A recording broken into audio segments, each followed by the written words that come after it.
আমাদের জুলাই আগস্টের গণঅভ্যুত্থানের সহযোদ্ধা ঢাকা ৮ আসনের সংসদ সদস্য প্রার্থী শরীফ ওসমান হাদীকে তার নির্বাচনী প্রচারণার সময় নির্মমভাবে গুলি করা হয়েছিল এবং ১ সপ্তাহ পর চিকিৎসাধীন অবস্থায় তিনি আমাদেরকে ছেড়ে পরলোকগমন করেছেন। কিন্তু আমরা দেখলাম এই সময়ের মধ্যে তার এই হত্যাকাণ্ডের বিচারের বদলে একদল উগ্রগোষ্ঠী বাংলাদেশের বিভিন্ন জায়গায় বিভিন্ন স্থাপনায় তারা মমের মাধ্যমে বিভিন্ন প্রতিষ্ঠান ধ্বংস করার কার্যক্রমে লিপ্ত।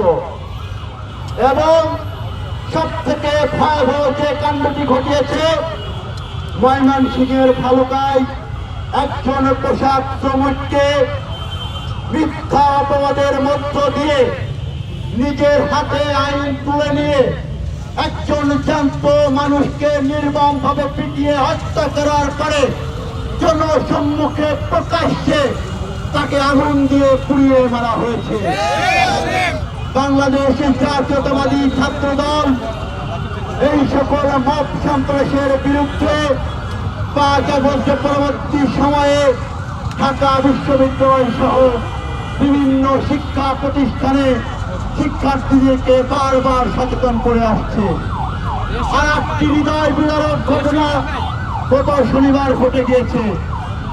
আপনারা জানেন লক্ষ্মীপুরের একজন বিএনপি নেতার মেয়েকে রাতের অন্ধকারে ঘরের দরজা বন্ধ করে আগুন দিয়ে একজন নিষ্পাপ শিশুকে 7 বছরের শিশুকে আগুনে পুড়িয়ে মারা হয়েছে।